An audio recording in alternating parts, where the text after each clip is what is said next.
شافوه ويقتلونه سنقرب المدينة وخرج ولكن أنا أريد الجواب من أمير من الأمير.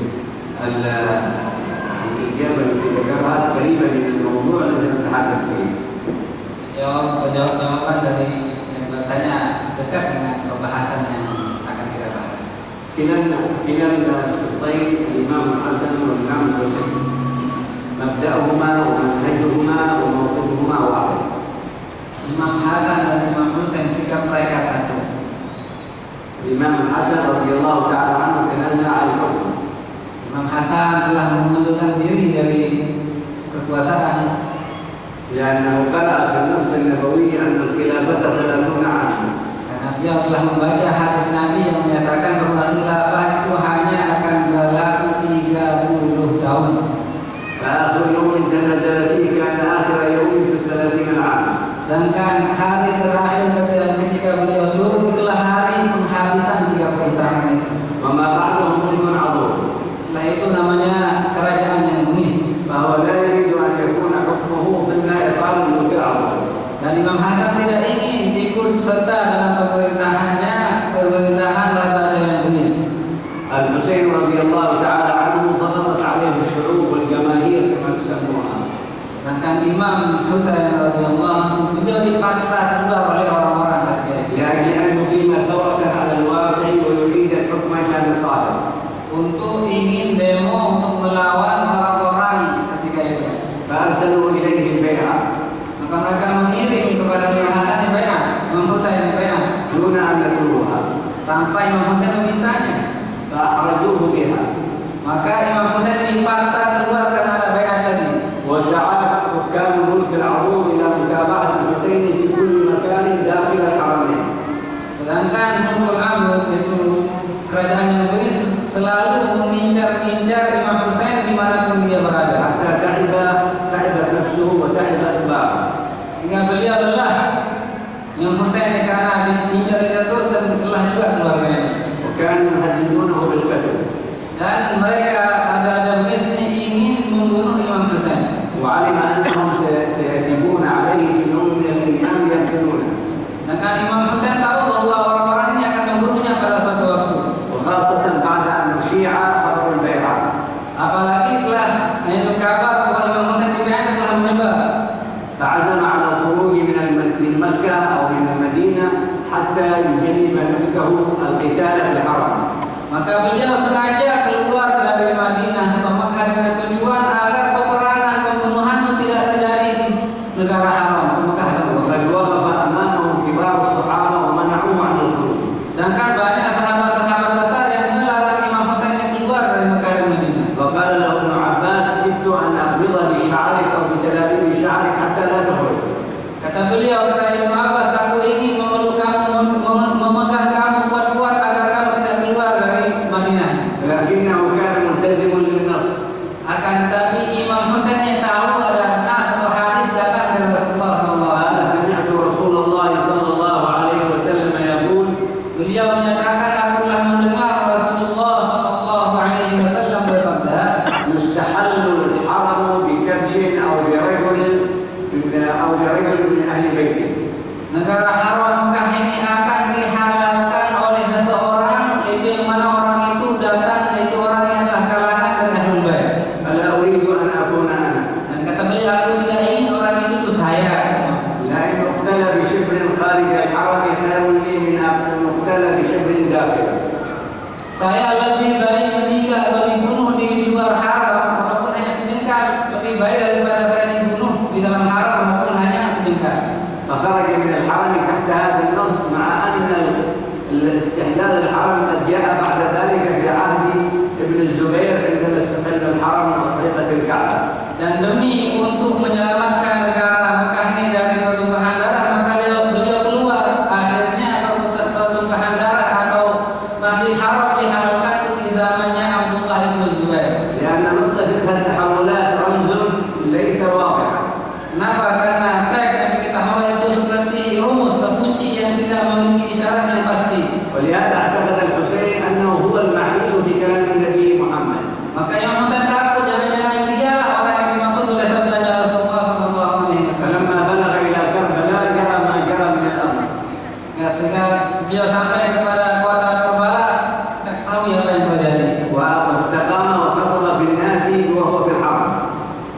beliau berkhutbah ketika di Karbala di tengah-tengah peperangan.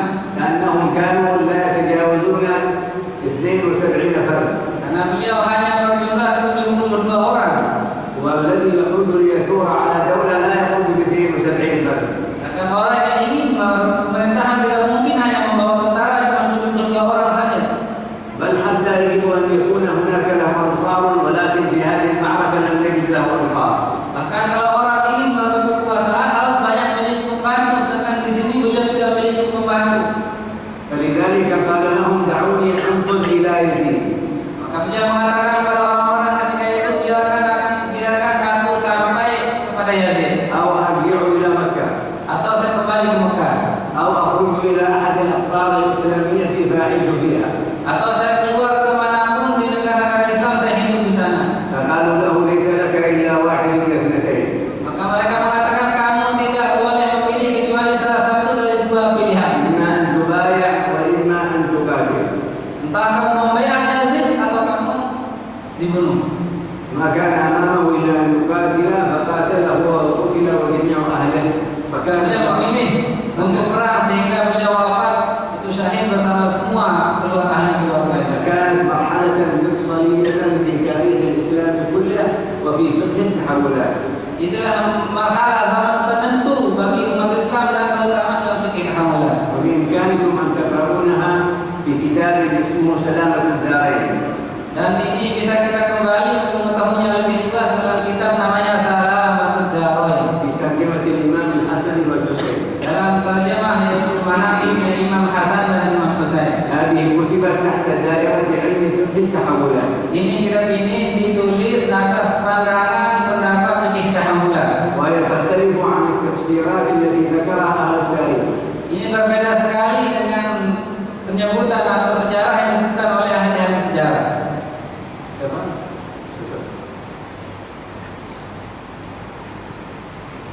مواصل kembali dulu.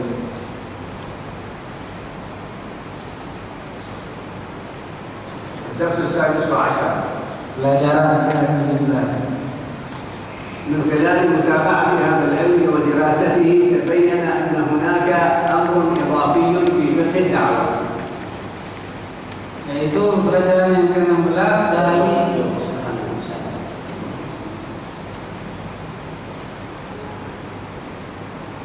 apa yang akan dibahaskan sekarang ini adalah bahagian daripada cawangan yang ilmu yang terkait dengan fikih tahawulan فقه الدعوة. atau fikih dakwah. فقه الدعوة يستقيم في آخر الزمان على قراءة الثوابت والمتغيرات. Fikih dakwah itu dapat dipahami dengan jelas dan benar berkeraskan dengan memahami konsep at-tawabit, yakni perkara-perkara, kaidah-kaidah dasar yang tak boleh berubah. Yang kedua adalah dengan al-mutaghayyirat, hal-hal hukum hakam yang boleh berubah daripada satu keadaan dengan keadaan yang lain dengan sebab-sebab yang berbeza. وتستقيم الثوابت على دراسة شرعية لثلاثة أنواع من الحديث. Untuk kita memahami tentang konsep kaidah at-tawabit, dasar yang tak boleh berubah, dengan memahami daripada 3 hadis. السنة القولية Yang pertama adalah sunnah perkataan, وهي كل ما قاله رسول الله صلى الله عليه وسلم بلسانه.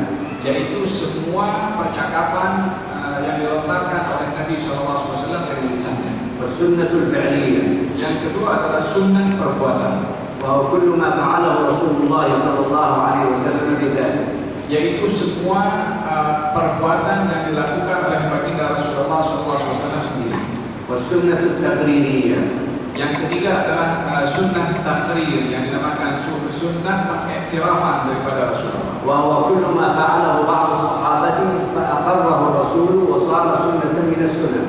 Yaitu perbuatan yang dilakukan oleh sahabat di hadapan Rasulullah dan Nabi membiarkan ataupun membenarkan, maka perbuatan itu menjadi sumber dalil dan sunnah.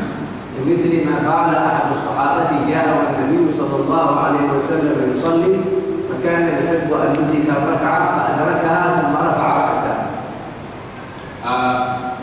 Seperti contohnya salah seorang sahabat Nabi yang ingin mendapati rakaat bersama dengan Rasulullah Sallallahu Alaihi Wasallam, yang ikut bersama dengan Rasulullah, lalu kemudian dia mengangkat kepalanya. فلما رفع رأسه قال ربنا لك الحمد حمدا كثيرا طيبا مباركا فيه ملء السماوات وملء الأرض وملء ما شئت بشيء بعد. Kemudian saat mengangkat kepala daripada rukuk, yakni masa i'tidal, sahabat itu membaca daripada dirinya sendiri, Rabbana lakal hamdu hamdan katsiran thayyiban mubarakan fi, sampai akhirnya. Bacaan itu dibaca datang daripada bacaan sahabat itu sendiri. فلما سلم النبي من الصلاة قال من الرجل الذي قال كذا وكذا. Setelah salam, Nabi bertanya kepada para sahabat, siapa tadi seseorang yang baca doa tadi, yang doa i'tidal? فاستحى الرجل وخاف أن يكون فعل شيئا مخالفا. Maka orang itu yang membaca tadi segan dan malu, takut berbuat sesuatu yang salah, maka dia pun malu. فكرر النبي صلى الله عليه وآله وسلم السؤال مرتين. Maka Nabi mengulang soalan yang kedua, siapa tadi yang bercakap? فقال أنا يا رسول الله وما أردت بها إلا الخير. Kemudian orang itu pada akhirnya mengaku, saya wahai Rasulullah, sungguh saya berkata demikian dengan tujuan yang baik. قال النبي صلى الله عليه وسلم لقد رأيت 39 ملكا يبتدئها كلهم يريد أن يكتبها أولا. Nabi memberitahukan, sesungguhnya aku melihat lebih daripada 30 malaikat yang berebut ingin mengambil bacaan kamu tadi untuk berlomba mencatat ganjaran dan fadilah bacaan kamu tadi. فأقر السنة في الصلاة مع أنها ليست من قول الرسول ولا من فعله. Daripada hadis ini difahami bagaimana Nabi membenarkan perbuatan sahabat Nabi yang bukan merupakan perkataan ataupun perbuatan Nabi. ولكنها من فعل رجل أراد كما قال الخير. Akan tetapi ianya adalah merupakan perbuatan seseorang yang berkehendak untuk melakukan perbuatan baik yang dibenarkan oleh Nabi. لكن لا يصح لأحد أن يفعل شيئا في الصلاة إلا. Akan tetapi setelah itu tidak boleh ada orang yang boleh berbuat mengadakan perkara dalam salat seperti mana yang dilakukan oleh orang itu. لأن تقريره تقيد بقول النبي. Karena apa yang dibuat oleh sahabat tadi itu walaupun dirinya yang berbuat tetapi dibenarkan oleh Nabi, yang lain tidak boleh. هذا الأمر الذي أشرنا إليه من خلال فقه الدعوة تبين لنا أن فقه الثوابت على السنة القولية والفعلية والتقريرية، لكن فقه التحولات على ماذا قال من السنة. Kalau saya jelaskan sebentar tadi berkenaan dengan thawabit, kaidah yang tetap yang tidak boleh berubah, dasarnya itu adalah perkataan Nabi, perbuatan Nabi, dan pengiktirafan Nabi. Ini yang tak boleh berubah. Lalu apa dasar daripada fiqhul mutaghayyirat ataupun ilmu-ilmu yang boleh berubah daripada satu keadaan dengan keadaan yang lain? Dasarnya itu apa? فقه التحولات قائم على سنتين. Fiqh tahawulat yang bersifat perubahan itu dasarnya atau kaidahnya, tiangnya ada dua. سنة تسمى سنة المواقف. Yang pertama namanya adalah sunnah mawaqif atau sunnah terkait dengan sikap ataupun keadaan. وهو ما يتصرفه رسول الله صلى الله عليه وسلم وعلى خلفائه أمام الفتن أو أمام التغيرات. Yaitu yang diambil daripada sikap Rasulullah dan juga para sahabat bila mana berhadapan dengan kejadian-kejadian yang terkait dengan fitnah, diambil sikap itu daripada sikap Rasulullah dan juga para sahabat. ويسمى فقه الحال. Ini juga dinamakan fiqh al-hal, fiqh keadaan. فالقرآن قد لعن المنافقين ولعن الكفار بالنص الصريح. Di dalam Al-Quran Allah Subhanahu wa Ta'ala telah melaknat kepada kaum kufar dan juga kaum munafikin dengan laknat yang jelas. قال تعالى إن الله لعن الكافرين والمنافقين وأعد لهم عذابا عظيما. Allah berfirman dalam Al-Quran, sesungguhnya Allah melaknat kepada kaum kafirin dan juga kaum munafikin dan bagi mereka azab yang pedih. لكن النبي لم يلعنهم. Akan tetapi Nabi tidak melaknat mereka. هذا موقف. Ini adalah satu sikap yang boleh diambil daripada sikap Nabi. وهو في الأصل مخالف للنص. Itu dari segi zahirnya nampak bercanggah dengan nas Quran. لكنه يدخل تحت مواقف الرسالة عند التحولات. Akan tetapi sikap Nabi itu boleh dipetik menjadi satu sikap yang boleh diambil ketika berhadapan dengan keadaan dan kejadian-kejadian yang merupakan yang masuk dalam masalah fikih tahawulan. وصارت سنة عند خلفاء النبي محمد. Maka sikap itu juga menjadi sunnah kepada para khulafa setelah Rasulullah. قائم على قول الله تعالى فإذا الذي بينك وبينه عداوة كأنه ولي حميم. Berdasarkan dengan firman Allah Subhanahu wa taala, bila mana di antara satu golongan dengan golongan yang lain ada permusuhan, seakan-akan nampak mereka mempunyai hubungan ke persahabatan yang baik. فالإمام علي رضي الله عنه من مواقفه أنه كان وزيرا لأبي بكر ووزيرا لعمر ووزيرا لعثمان ولم يقاتلهم ولم يخالفهم. Kita melihat daripada sejarah para khulafa bahwasanya Sayyidina Ali bin Abi Thalib adalah merupakan menteri atau pembantu kepada Sayyidina Abu Bakar pada masa pemerintahannya, pembantu dan menteri kepada Sayyidina Umar pada pemerintahannya, demikian kepada zaman Sayyidina Utsman bin Affan. وتسمعون اليوم من يلعن أبا بكر وعمر وأنهم انتزعوا الخلافة من علي بن أبي طالب. Tapi kita di zaman kita sekarang ini mendengar adanya golongan yang melaknat ataupun mencaci kepada Sayyidina Abu Bakar atau Sayyidina Umar disebabkan oleh karena mereka merampas ke pemerintahan daripada Sayyidina Ali. فإذا كان ذاك انتزاعا لماذا لم يحارب سيدنا علي ويرجع الأمر إلى أصله؟ لأنه أول خلفاء رسول الله صلى الله عليه وسلم على ما قال البعض في ذلك. Kalau benar dakwahan mereka bahwasanya mereka itu merampas kuasa daripada Sayyidina Ali yang sepatutnya beliau, kenapa Sayyidina Ali sendiri tidak menuntut haknya daripada khalifah Sayyidina Abu Bakar? Sayyidina Ali sendiri tidak menuntut khalifah. إذن فسكوته موقف يؤيد خلافه. Maka diamnya Sayyidina Ali daripada tidak menuntut khilafah itu sendiri adalah sebagai satu pembenaran bahwasanya khilafah Sayyidina Abu Bakar adalah khilafah yang benar. ومشاركته مع الصحابة في الخلافة تأكيد لصحتها. Dan juga perkongsian Sayyidina Ali di dalam mencairkan kepemerintahan Sayyidina Abu Bakar dan Sayyidina Umar adalah bahagian daripada pengakuan kalau kepemerintahan mereka itu adalah pemerintahan yang benar. مثل هذا موقف الإمام الحسن في التنازل.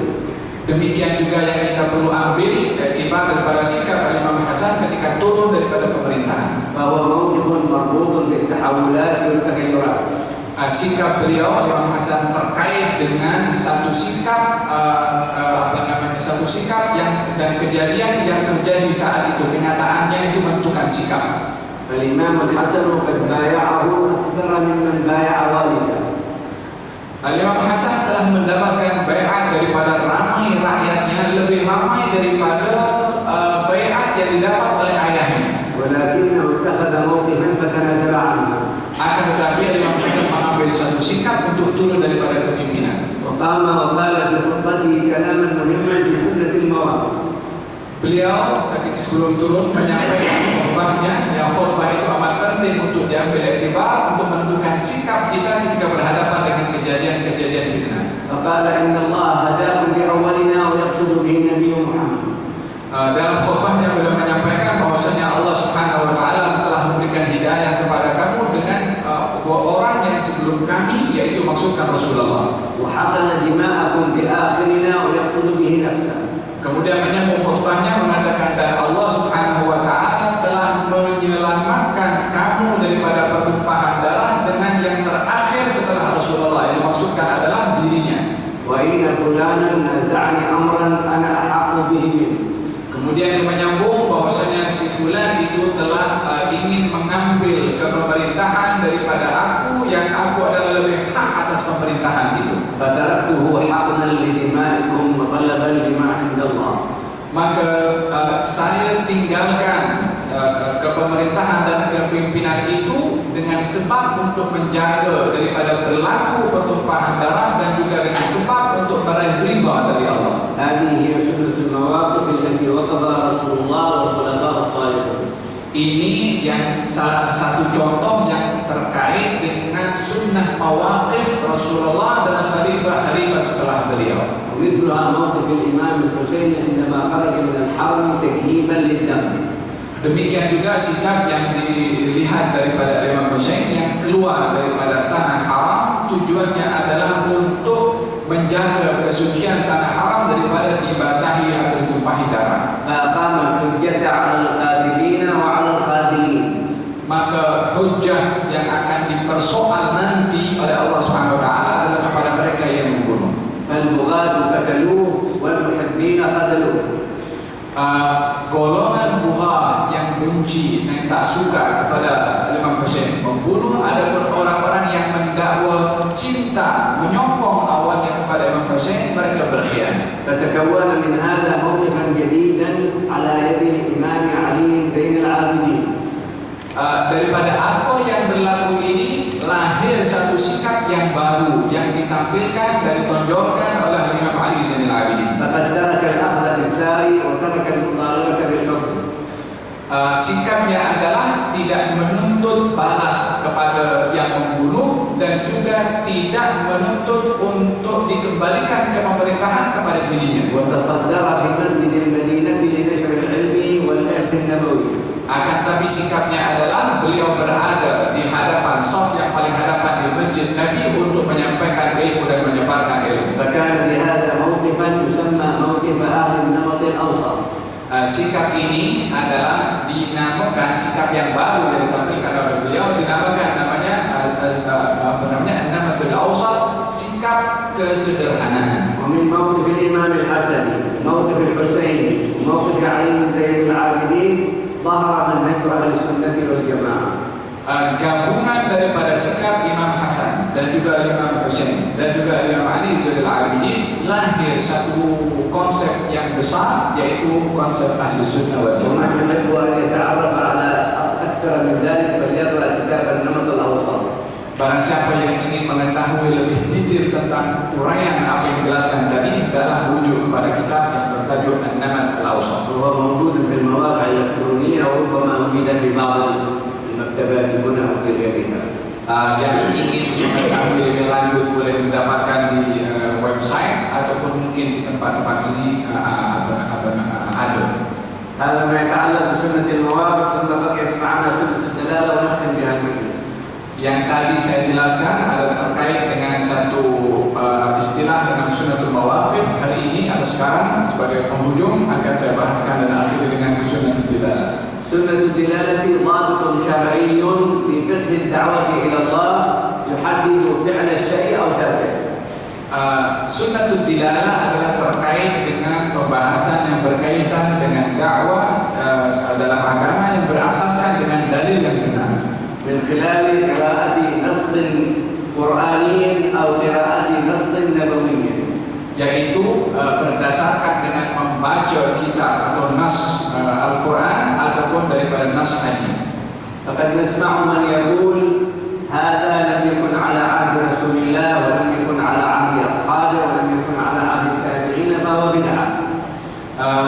Kita zaman ini mendengar terkadang orang berhujjahkan dan berdalilkan tentang perbuatan yang mungkin dilakukan. Ini adalah tidak dilakukan di zaman Rasulullah atau zaman Khulafa Rasyidin, maka perbuatan ini adalah perbuatan yang bid'ah. وهذا استدلال باطل من أساسه. Dalil ini adalah batal atau tidak sah daripada dasarnya, sudah tidak boleh menjadi dalil. والصحيح أن ما جاء في سنة النبي القولية أو الفعلية أو التقريرية أو سنة المواقف أو سنة الدلالة في أي عصر من العصور فهو عمل صحيح. Adapun yang benar adalah apa yang dinisbahkan daripada sandaran dalil, baik itu berupa perkataan ataupun perbuatan ataupun pengiktirafan ataupun daripada sunnatul mawaqif dan sunnatul dilalah yang dijelaskan tadi, itu adalah merupakan dalil yang layak untuk dijadikan sebagai dalil. في ذلك يقول النبي صلى الله عليه وآله وسلم من سن في الإسلام سنة حسنة فله أجرها وأجر من عمل بها بعده. Dalam hadis Nabi SAW beliau bersabda, barang siapa yang melakukan satu sunnah yang baik lalu diikuti dengan orang lain yang meneruskannya, maka baginya ganjaran dan juga bagi orang yang mengamalkan setelahnya juga diberi ganjaran oleh Allah. ولهذا فمولد النبي صلى الله عليه وسلم يدخل في سنة المواقف والدلالة. Oleh karena demikian, acara Maulid Nabi itu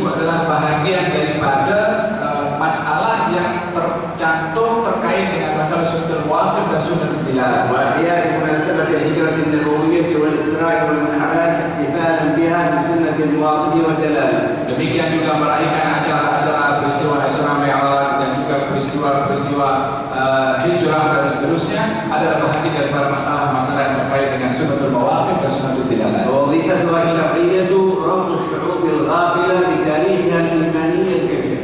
Tujuan daripada perbuatan yang diadakan seperti itu tujuannya adalah untuk mengingatkan masyarakat pada ketika itu, untuk mengingati tentang sejarah kejadian yang pernah terjadi di zaman silam supaya masyarakat tidak lalai dan mengetahui apa yang terjadi di zaman silam. Bicara tentang sejarah. بشرط أن يعتمد فيها على ما جاء في كتاب الله وسنة رسوله صلى الله عليه وسلم. Dengan syarat perbuatan itu adalah didasari dengan kaidah-kaidah yang ada di dalam Al-Quran dan juga Sunnah Rasulullah SAW. ويدخل في سنة الدلالة إدخال الأجهزة والإلكترونيات والوسائل الحديثة بخدمة الدعوة إلى الله. Bahagian daripada contoh-contoh sunnatul dilalah adalah sarana-sarana yang baru, teknologi dan juga hal-hal yang bersifat elektronik yang boleh dimanfaatkan daripada peralatan-peralatan dan sarana-sarana itu untuk menyampaikan ilmu dan juga dakwah. ما لم يكن على عهد رسول الله ولا على عهد صحابته ولا على عهد التابعين ولا عهد تابع التابعين، لكنه عمل صحيح إذا وضع في خدمة الدعوة إلى الله ويسمى جزء من سنة المواقف وسنة الدلالة كما سمعتم. Walaupun perkara-perkara yang disebutkan tadi tidak ada di zaman Rasulullah, tidak ada di zaman para sahabat, tidak ada zaman para tabi'in atau tabi'in, walaupun itu tidak ada di zaman mereka, akan tetapi ada di zaman kita sekarang, masih dikategorikan semua itu adalah termasuk daripada bahagian sunnatul dilalah atau sunnatul mawaqif. ودليلها الشرعي قول النبي صلى الله عليه وسلم: لا يسن عبد سنة صالحة يعمل بها بعده إلا كتب له مثل أجر من عمل بها لا ينقص من أجورهم شيء. رواه الإمام مسلم.